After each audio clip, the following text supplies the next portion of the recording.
राधे राधे। कुछ समय पहले की बात है। उत्तर प्रदेश में स्थित मथुरा के बरसाने में, जहाँ पे श्रीमती राधा रानी का जन्म हुआ था, जहाँ उनकी कृपा हमेशा बरसती रहती है, जहाँ के लोग हमेशा खुश और संपन्न रहते हैं, वे संतोषी होते हैं, उन्हें कोई भी दुख नहीं सताता। वहाँ एक सेठ रहते थे जो कि बहुत धनवान थे। उनके घर में सुख संपत्ति थी। उनके 3 पुत्र और 3 बहुएं थी। तीनों बहुएं बहुत ही संस्कारी थी। वे उनकी सेवा करती थी, उनका आदर सत्कार करती थी, और यदि कोई घर पे आए तो उनका भी आदर सत्कार करती थी। सभी बहुत अच्छे से रहते थे, बहुत खुशी खुशी एक दूसरे के साथ रहते थे। सेठ को केवल एक ही दुख था कि उनकी कोई पुत्री नहीं थी। उनके 3 पुत्र थे, 3 बहुएं थी, पर उनके पास एक भी पुत्री नहीं थी जिसे वे लाड़ लड़ा पाते, जिसे वे कुछ दे पाते। एक दिन उनके घर पर एक संत आए। उन्होंने कहा, सेठ, तुम तो बहुत धनवान हो, तुम्हारी बहुएं बहुत संस्कारी हैं, तुम्हारे पुत्र तुम्हारे साथ रहते हैं, फिर तुम्हें क्या दुख है जो तुम इतने उदास बैठे हो। सेठ ने कहा, संत महाराज, मेरी पुत्री नहीं है।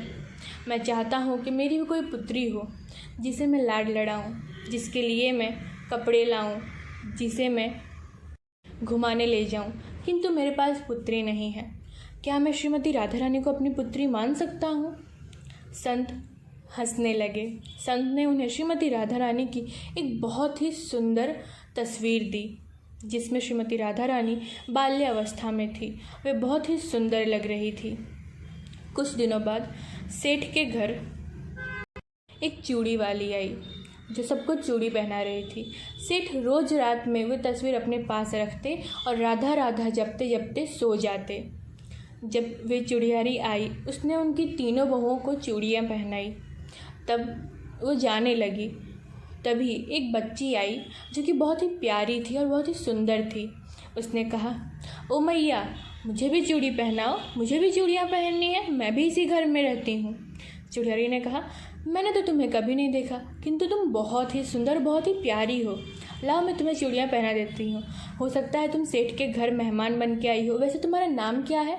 उसने कहा, मेरा नाम राधा है मैया, अब मुझे चूड़ियाँ पहना दो। चूड़ियारी ने उसे भी चूड़ियाँ पहना दी। वह बच्ची खुशी खुशी खेलते खेलते चली गई। जब चूड़ियारी सेठ के पास गई और बोली, लाओ, मुझे मेरा मूल्य दो। सेठ ने उसे 3 चूड़ियों के मूल्य दिए, यानी कि 3 स्त्रियों को चूड़ियाँ पहनाने के मूल्य दिए। उसने कहा, नहीं नहीं सेठ, मुझे और भी पैसे चाहिए, मेरा मूल्य इतना नहीं बनता। सेठ ने कहा, क्यों, तुमने चूड़ियों के भाव बढ़ा दिए हैं? सेठ की तरफ देखकर चूड़ियारी ने कहा, नहीं नहीं, आपके घर में एक और बच्ची थी जिसे मैंने चूड़ियाँ पहनाई हैं, तो मैं 4 लोगों के भाव ले रही हूँ। सेठ ने कहा, नहीं, मेरी तो 3 ही बहुएं हैं, मैंने उन्हीं को चूड़ियाँ पहनाने को कहा था तुमने किसी और को पहना दी हैं। अब मैं उसके मूल्य नहीं चुकाऊंगा, मैं 3 बहुओं के मूल्य चुका देता हूँ। सेठ ने उसे पैसे दिए और वे चली गई। सेठ घर में आए और उन्होंने बहुओं से पूछा, अरे ओ बहुओं, क्या तुम्हें पता है कि कोई और भी हमारे घर में आया है जिसने चूड़ियाँ पहनी हैं? उन लोगों ने कहा, नहीं नहीं, सिर्फ हमने ही चूड़ियाँ पहनी हैं और किसी ने नहीं पहनी। तब सेठ ने कहा, वो ज़रूर चूड़ियारी मुझसे ज़्यादा पैसे लेके जा रही थी, अच्छा हुआ मैंने नहीं दिया। सेठ ने खाना खाया और सेठ रात में राधा राधा जपते जपते सो गए। तभी उनके सपने में श्रीमती राधा रानी आई। वे रो रही थी। सेठ ने कहा, पुत्री, तुम रो क्यों रही हो? राधा रानी ने कहा, पिताश्री, आपने ही तो कहा था मैं आपकी पुत्री हूँ और आप चाहते हैं कि आप मुझे कुछ न कुछ दें, तो जब मैंने चूड़ियाँ पहनी तो आपने उसके मूल्य क्यों नहीं चुकाए? आपने केवल 3 बहुओं के मूल्य चुकाए, मेरे मूल्य क्यों नहीं चुकाए? सेठ की आंखों से आंसू निकलने लगे। सेठ सोते सोते रोने लगे।